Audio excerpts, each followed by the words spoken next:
A la mañana siguiente, poco antes de las 10, cogí la maleta y me situé ante la droguería Hammond, en la plaza del mercado, a esperar el autobús de Innsmouth.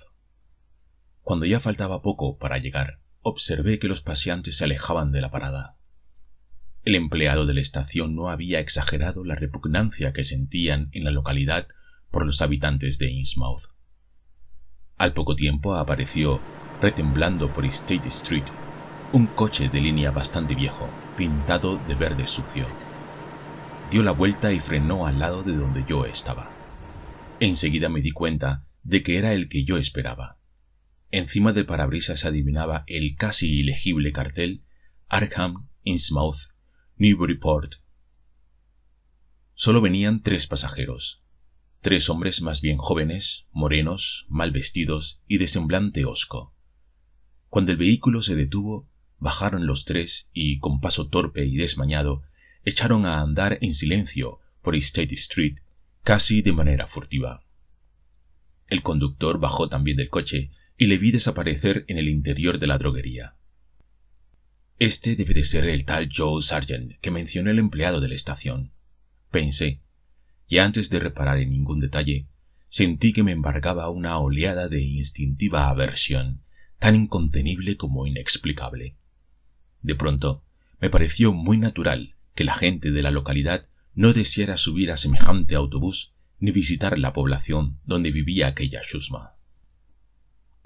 Cuando volvió a salir de la droguería, me fijé más en él y traté de descubrir el motivo por el que me había causado tan mala impresión.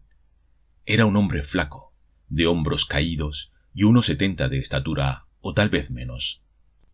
Llevaba un traje azul raído y una deshilachada gorra de golf. Debía tener unos 35 años, aunque las 2 arrugas que le surcaban el cuello a ambos lados le hacían parecer más viejo, si no se fijaba uno en su rostro inexpresivo y apagado. Tenía la cabeza estrecha y unos ojos saltones de color azul claro que no pestañeaban. Su barbilla y su frente eran deprimidas, y tenía unas orejas más bien rudimentarias y atrofiadas. Sus labios eran grandes y abultados. Sus mejillas, cubiertas de poros abiertos y de costras, daban la sensación de carecer casi totalmente de barba, aparte algunos pelos amarillos tan irregularmente repartidos por la cara que junto con las rugosidades de la piel, más que otra cosa parecían calvas producidas por alguna enfermedad. Sus manos enormes, surcadas de venas, eran de un increíble gris azulado. Tenía los dedos sorprendentemente cortos y desproporcionados, como encogidos hacia dentro de sus tremendas palmas. Al dirigirse hacia el autobús, noté su forma bamboleante de andar. Sus pies eran igualmente desmesurados y cuanto más se los miraba, más difícil me parecía que pudiera encontrar zapatos a su medida. La mugre que llevaba encima lo hacía más repugnante aún. Sin duda trabajaba o haraganeaba por los muelles pesqueros, a juzgar por el olor que traía consigo. Era imposible averiguar qué mezcla de sangre había en sus venas. Sus rasgos no parecían asiáticos, polinesios ni negroides, pero evidentemente eran extranjeros. Sin embargo, más que una característica racial, aquellos rasgos me parecían una degeneración biológica. Me quedé cortado de pronto, al darme cuenta de que no había ningún otro pasajero en el autobús. No me gustó la idea de viajar solo con semejante conductor. Pero se acercaba la hora de salida y tuve que decidirme. Subí al coche, le tendí $1 y dije escuetamente: «Innsmouth». Me miró con sorpresa durante un segundo, mientras me devolvía 40 centavos, pero no dijo nada. Me senté detrás de él, junto a una ventanilla para poder contemplar la costa durante el viaje. Por fin arrancó el cacharro de una sacudida y pronto dejó atrás los edificios de State Street, retemblando estrepitosamente y soltando un humo espeso por el tubo de escape. Me dio la impresión de que la gente que pasaba por la acera evitaba mirar el autobús, o al menos disimulaba. Luego doblamos a la izquierda por High Street y el camino se hizo más suave. Cruzamos por delante de unos edificios majestuosos que databan de los primeros tiempos de la República, y luego dejamos atrás varias casas de campo de estilo colonial más antiguas aún. Después de atravesar Lower Green y Parker River, salimos finalmente a una zona costera larga y monótona. Era un día de calor y de sol. El paisaje de arena, de juncales, de maleza desmedrada, se hacía cada vez más desolado a medida que avanzábamos. A nuestro lado se extendía el agua azul y la raya arenosa de Plum Island. Después de desviarnos de la carretera general que seguía a Rowley e Ipswich, tomamos un camino que siguió bordeando el litoral. No se veían casas, y según estaba el firme de la carretera, el tráfico por aquel paraje debía de ser muy escaso. Los negros postes del teléfono sostenían tan solo 2 cables. De cuando en cuando cruzábamos unos decrépitos puentes de madera tendidos sobre pequeñas rías que, cuando la marca estaba alta, contribuían a aislar aún más la región. De cuando en cuando se veían tocones ennegrecidos y cimientos de vallas desmoronadas que emergían de la arena. Recordé que en uno de los libros de historia que había manejado se decía que, anteriormente, aquella había sido una comarca fértil y muy poblada. El cambio sobrevino, al parecer, a raíz de la epidemia que había asolado la ciudad de Innsmouth en 1846, pero la gente lo había achacado a ciertos poderes malignos y ocultos. De hecho, el mal radicaba en la absurda tala de toda la arboleda cercana a la playa, que había privado al suelo de su mejor protección contra la arena que ahora lo invadía todo. Finalmente, perdimos de vista Plum Island y apareció la inmensa extensión del Atlántico a nuestra izquierda. El estrecho camino comenzó a subir por una cuesta pronunciada. Experimenté una sensación extraña al ver la cima solitaria que se elevaba ante nosotros, donde el camino, herido de surcos, se encontraba con el cielo. Era como si el autobús fuera a continuar su ascensión abandonando la tierra para fundirse con el misterio ignorado de un más allá invisible. El olor a mar nos llegaba cargado de aromas presagiosos. La espalda encorvada y rígida del conductor y su cráneo grotesco se me antojaba cada vez más repugnantes. Por detrás tenía la cabeza casi tan despoblada de pelo como su cara. Apenas le crecían unas pocas hebras amarillentas en su piel rugosa y grisácea. Coronamos la cuesta. Desde arriba se podía contemplar toda la extensión del valle donde el Manuchet desembocaba en el mar, justo al norte de una larga muralla de acantilados que culmina en Kingston Head y tuerce después hacia Cape Ann. En la bruma lejana del horizonte se alcanzaba a distinguir el perfil confuso del promontorio donde se alzaba aquel caserón antiguo del que tantas leyendas habían contado. Pero de momento, toda mi atención se centró en el panorama inmediato que se abría ante mí. Habíamos llegado frente al tenebroso pueblo de Innsmouth. Era un núcleo urbano muy extenso, de casas apretadas, pero carente de signos de vida. Apenas si salía un hilo de humo de toda la maraña de chimeneas. 3 elevados campanarios descollaban rígidos y leprosos contra el azul del mar. A uno de ellos se le había desmoronado el capitel.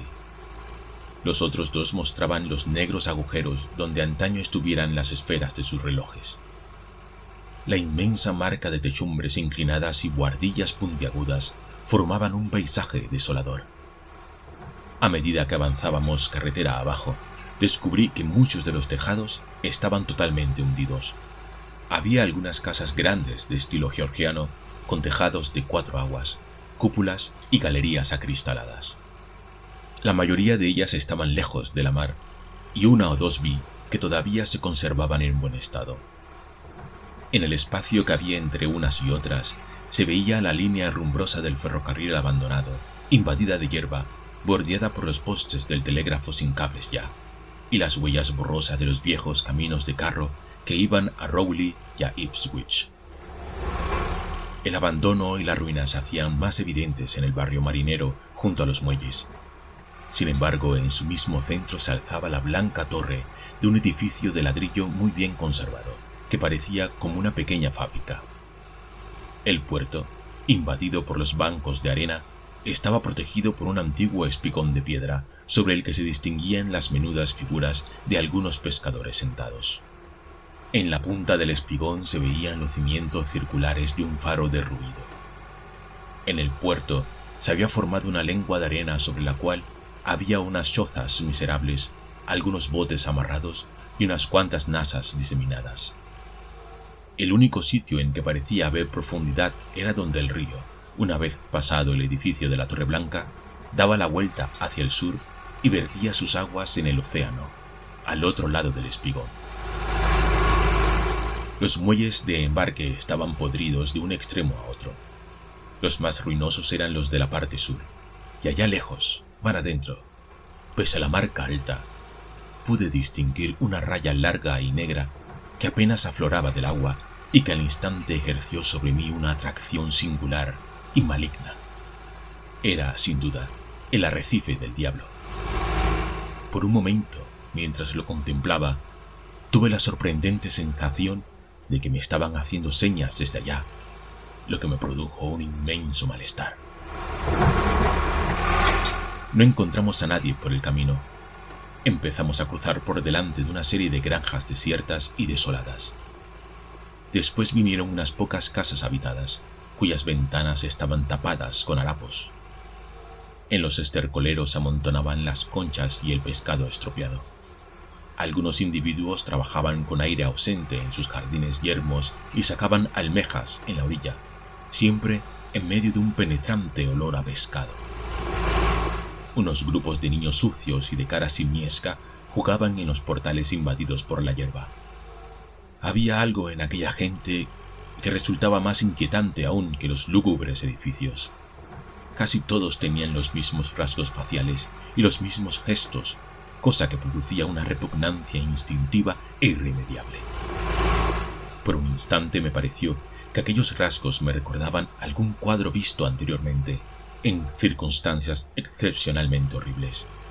Pero este pseudo recuerdo fue muy fugaz.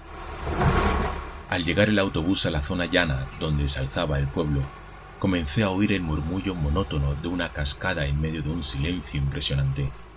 Las casas, desconchadas y torcidas, se fueron arrimando unas a otras, alineándose a ambos lados de la carretera, y ésta se convirtió en calle. En algunos sitios se veía el pavimento adoquinado y restos de las aceras de baldosas que en otro tiempo habían existido. Todas las casas estaban aparentemente desiertas. De cuando en cuando, entre las paredes maestras, se abría el vacío de algún edificio derrumbado. En todas partes reinaba un olor nauseabundo e insoportable de pescado. No tardaron en comenzar los cruces y las bocacalles. Las calles que salían a la izquierda en dirección de la costa estaban desempedradas, llenas de suciedad y de inmundicias.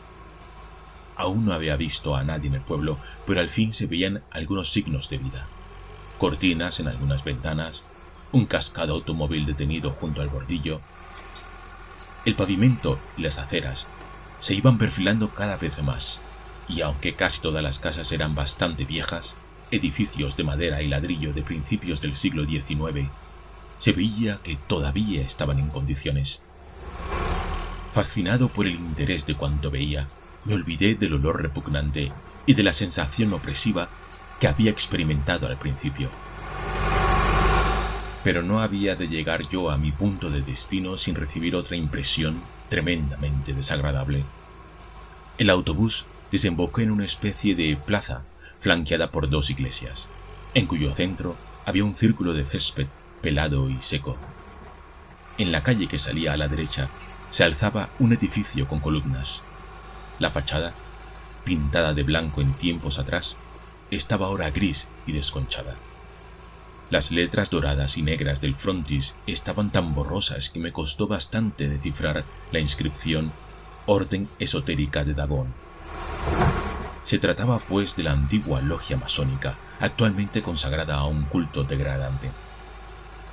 Mientras me esforzaba por descifrar dicha inscripción, sonaron los sordos tañidos de una campana rajada que vinieron a distraer mi atención. Entonces me volví rápidamente y miré al otro lado de la plaza.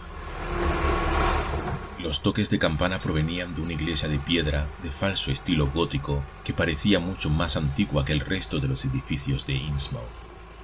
Tenía a un lado una torre cuadrada, achaparrada, cuya cripta de cerradas ventanas era desproporcionalmente alta.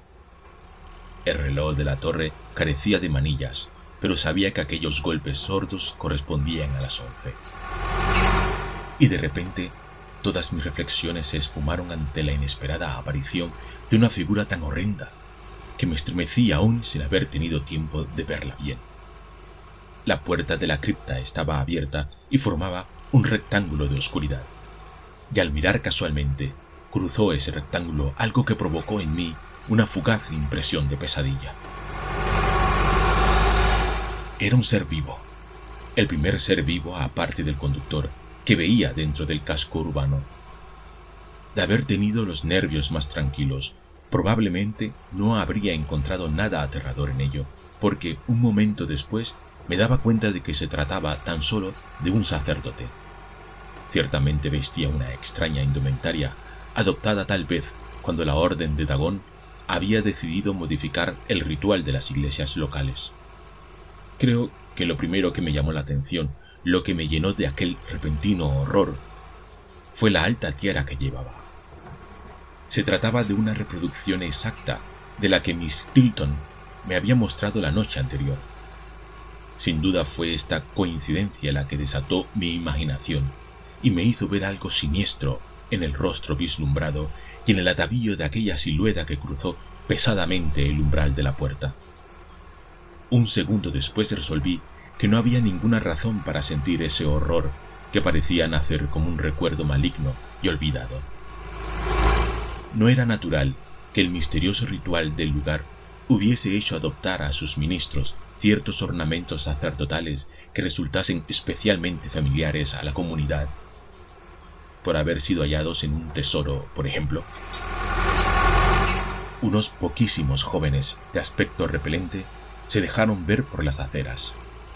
Se trataba de individuos aislados o de silenciosos grupos de 2 o 3. En la planta baja de los edificios había algunas tiendas pequeñas de rótulos sucios y despintados. Vi también en las calles 1 o 2 camiones aparcados. El ruido de la caída del agua se fue haciendo intenso, hasta que apareció ante nosotros la profunda garganta del río, sobre la cual se extendía un ancho puente de hierro que desembocaba en una plaza amplia. Al pasar por el puente miré a uno y otro lado, y observé que había unas cuantas fábricas en las márgenes cubiertas de maleza, así como en la parte baja del camino. Allá lejos, por debajo del puente, el agua era muy abundante. A mi derecha, río arriba, se veían 2 poderosos saltos de agua y otro por lo menos río abajo, a la izquierda. El ruido era ensordecedor desde el puente. Luego dimos la vuelta a una plaza espaciosa al otro lado del río y paramos a la derecha, delante de un caserón alto, pintado de amarillo y coronado por una cúpula. Sobre la puerta, un letrero medio borrado proclamaba que aquello era Hillman House. Me alegré de bajar del autobús. Inmediatamente después, procedí a consignar mi maleta en el sórdido vestíbulo del hotel. Solo había una persona a la vista, un hombre de edad, que carecía de lo que yo había dado en llamar pinta de Innsmouth. Decidí no hacer preguntas indiscretas, recordaba las cosas raras que se contaban de este hotel. Así que salí a dar una vuelta por la plaza. El autobús se había ido ya.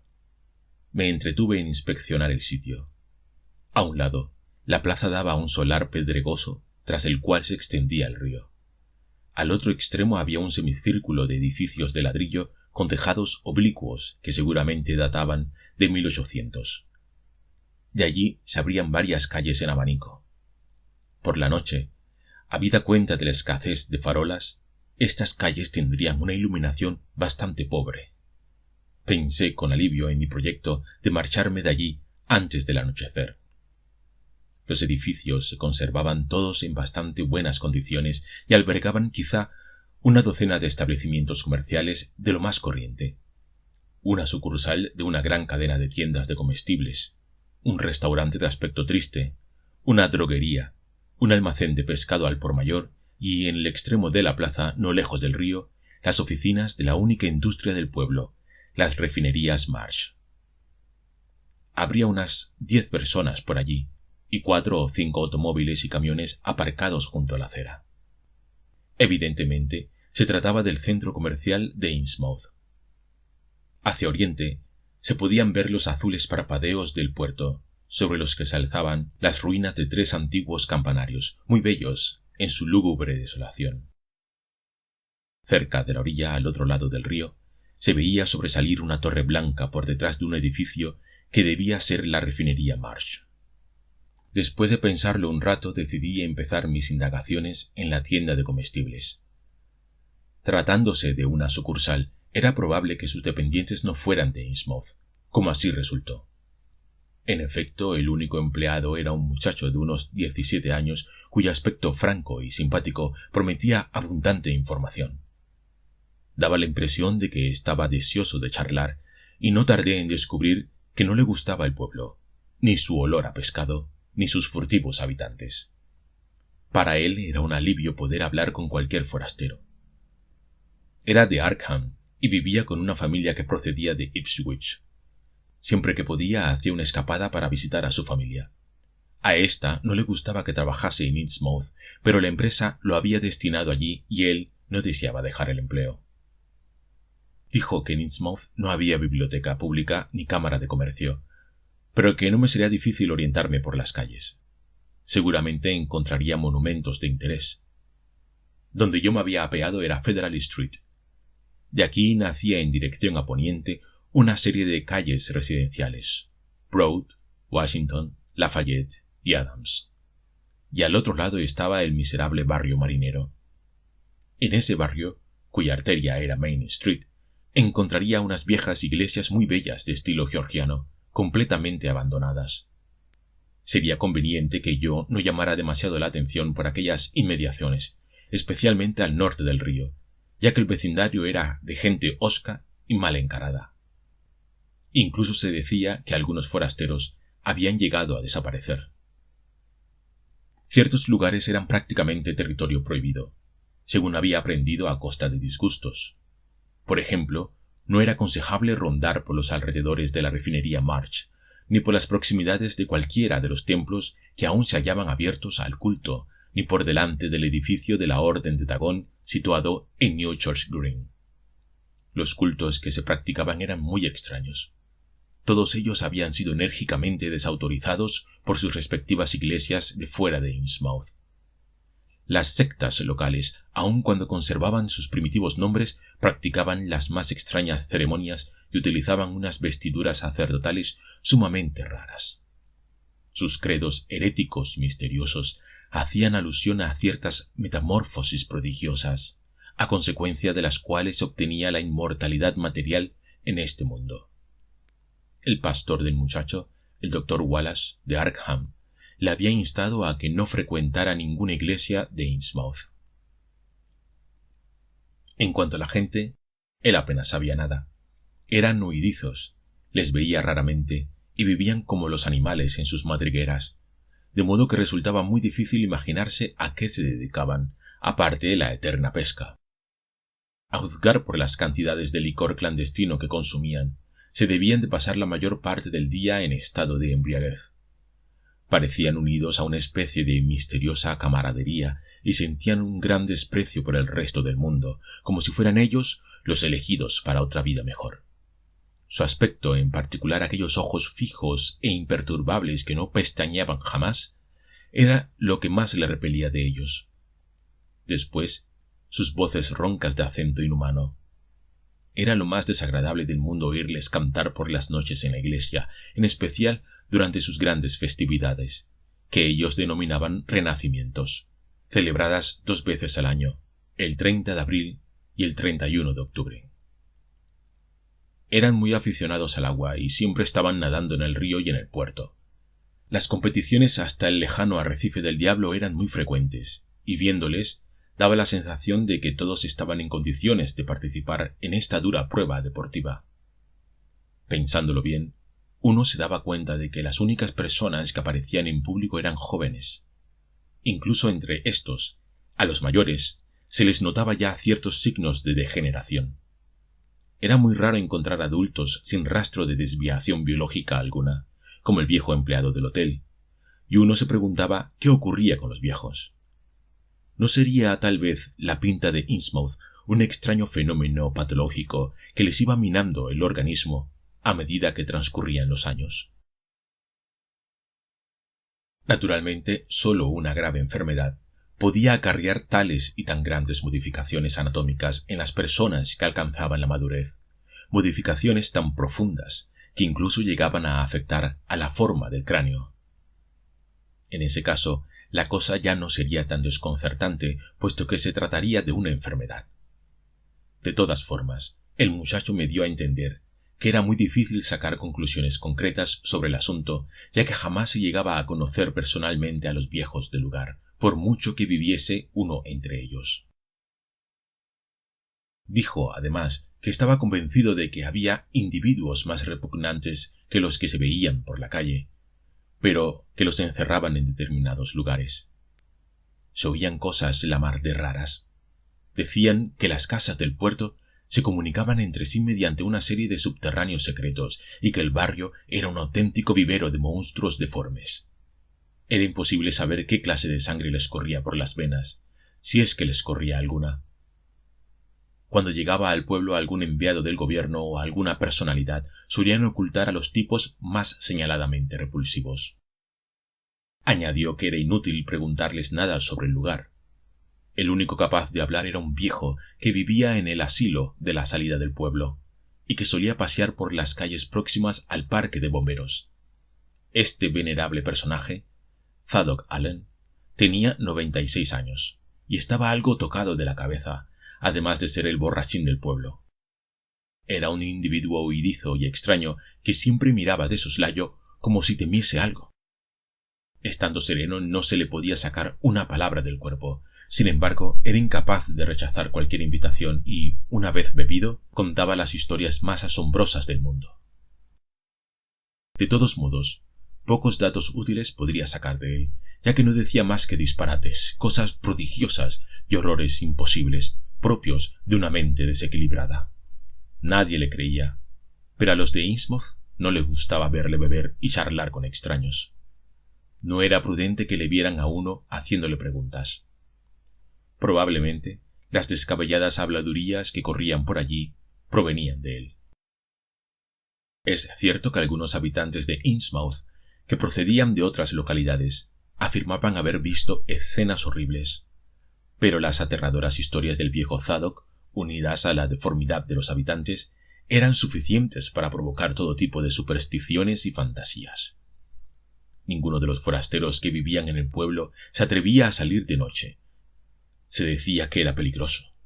Además, las calles estaban siempre oscuras. Por lo que se refiere al comercio, la abundancia de pescado era casi increíble. De todos modos, en Innsmouth se obtenía menos beneficio cada día. Los precios bajaban continuamente y la competencia aumentaba. Como es natural, el verdadero negocio del pueblo era la refinería, cuyas oficinas estaban en la plaza, unos portales más allá. El viejo Marsh nunca se dejaba ver. A veces se veía pasar su automóvil con las cortinillas echadas. Corría toda suerte de rumores acerca de la transformación que había sufrido el viejo Marsh.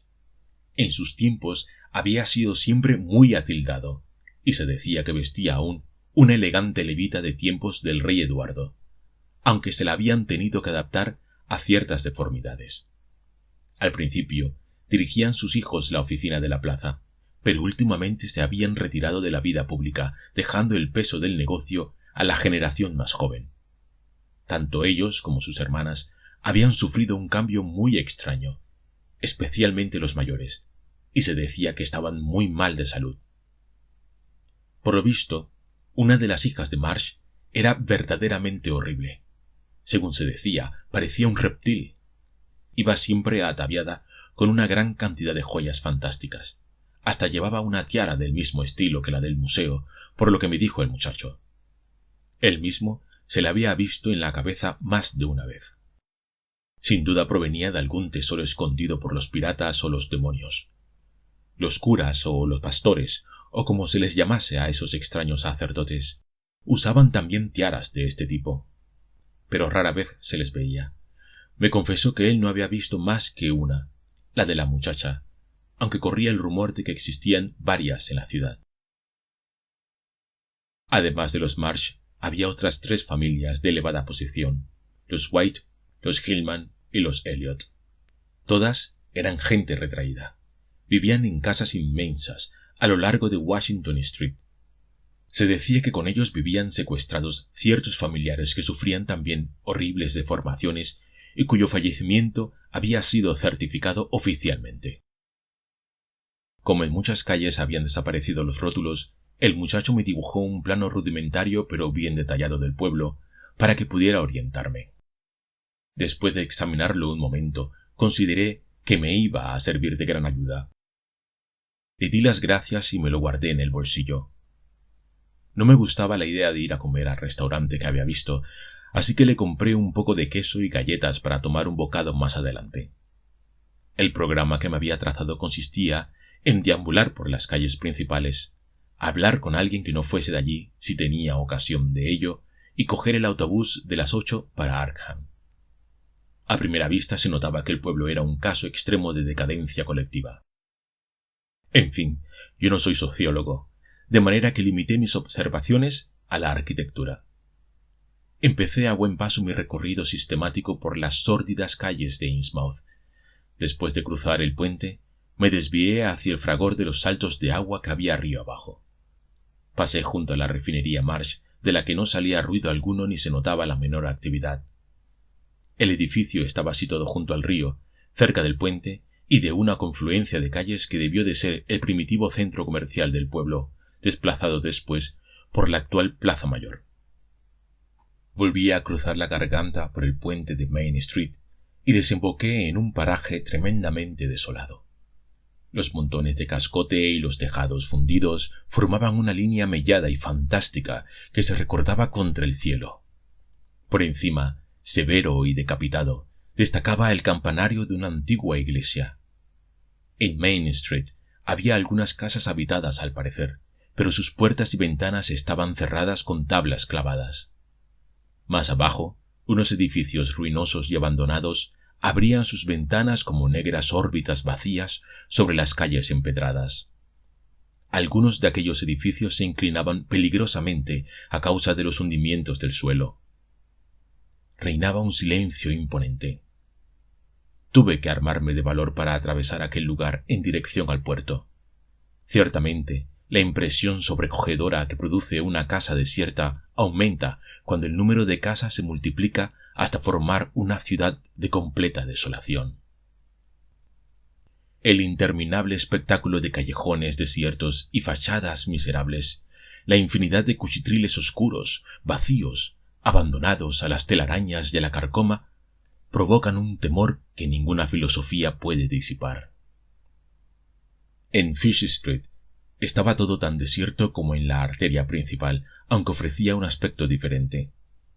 Había muchos almacenes, construidos de piedra y ladrillo, que todavía se conservaban en buen estado. Water Street era casi idéntica, salvo que tenía enormes espacios despejados en el lado de la mar, donde antes hubo muelles y embarcaderos, hoy hundidos. No se veía un alma, a excepción de los escasos pescadores de lejano espigón. Solo se oían los blandos lametones de las olas en el puerto y el rumor lejano de los saltos del Manushet. Una creciente inquietud se iba apoderando de mí. Volví la cabeza y miré hacia atrás furtivamente. Luego atravesé el vacilante puente de Water Street. El otro, el de Fish Street, estaba en ruinas, según el plano. Al otro lado del río encontré indicios de cierta actividad, manufacturas de preparación y embalaje de pescado, algunas chimeneas humeantes, techumbres reparadas, ruidos indeterminados y unos pocos individuos que caminaban bamboleantes por los callejones mal empedrados. No obstante, ese barrio resultaba aún más deprimente que la desolación del Distrito Sur. Las gentes aquí tenían más acentuada su deformidad que las del centro. Varias veces me recordaron de manera confusa algo tremendo y grotesco que no conseguí identificar. Evidentemente, la proporción de sangre extranjera era en estos mayor que en los de los demás barrios, a no ser que la pinta de Innsmouth fuese una enfermedad, en cuyo caso debía estar causando estragos en este sector. De cuando en cuando también se oían crujidos, carreras presurosas, ruidos extraños y roncos que me hicieron pensar, no sin cierto nerviosismo, en los pasadizos ocultos que había mencionado el muchacho de la tienda. Y de pronto me di cuenta de que aún no les había escuchado pronunciar una sola palabra y que deseaba con toda mi alma que no llegara ese momento. Me estremecía con solo imaginar el sonido de sus voces. Después de detenerme a contemplar las dos iglesias, hermosas aunque ya en ruinas, de Main y de George Street, apreté el paso para salir cuanto antes de aquel inmundo barrio marinero. A continuación, mi objetivo debería haber sido lógicamente el templo de New Church Green, pero sin saber bien por qué, no me atreví a pasar otra vez por delante de aquella iglesia, en cuya cripta había vislumbrado la fugaz silueta de aquel extraño sacerdote con tiara. Además, el muchacho de la tienda me había advertido que las iglesias, lo mismo que el local de la Orden de Dagón, no eran lugares aconsejables para forasteros. Por consiguiente, continué por Main Street hasta Martin Street. Luego tomé la dirección opuesta a la mar. Crucé Federal Street, por arriba de Green Street, y me interné en el arruinado barrio aristócrata, Broad, Washington, Lafayette y Adams Street. Aunque sus avenidas, majestuosas y antiguas, tenían un pésimo pavimento, conservaban aún una magnífica arboleda y no habían perdido totalmente su primitiva dignidad. Los edificios, unos tras otros, llamaban la atención.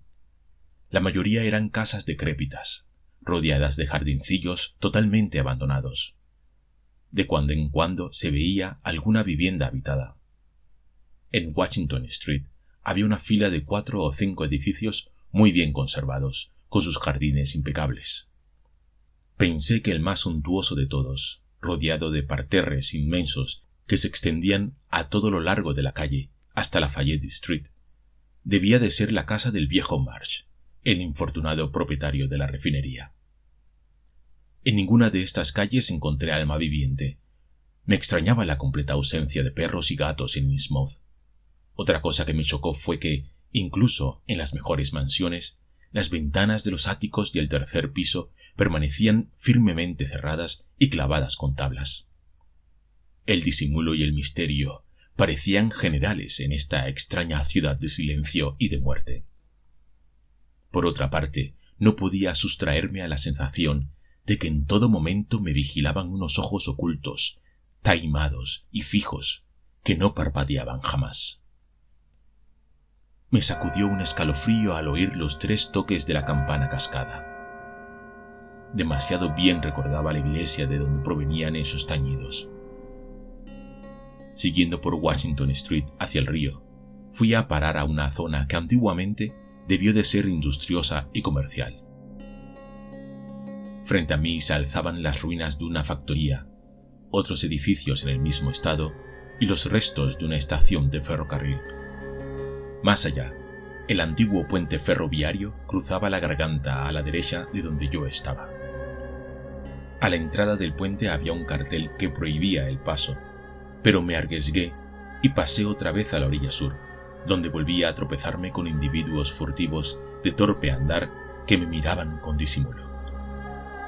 También se volvieron hacia mí otros rostros, más normales estos, pero con expresión de curiosidad y desconfianza. Innsmouth se me estaba haciendo intolerable por momentos. Torcí por Payne Street y me encaminé hacia la plaza con esperanza de coger algún vehículo que me llevara a Arkham, para no esperar hasta la salida del siniestro autobús. Fue entonces cuando descubrí el cochambroso parque de bomberos y encontré al viejo, cara colorada, hirsuta la barba, ojos aguanosos y vestido con unos andrajos indescriptibles, sentado en un banco allí enfrente y hablando con un par de bomberos mal vestidos, aunque de aspecto normal. Naturalmente no podía ser otro que Zadok Allen, el chiflado bebedor cuyos relatos sobre Innsmouth tenían fama de espantosos e increíbles.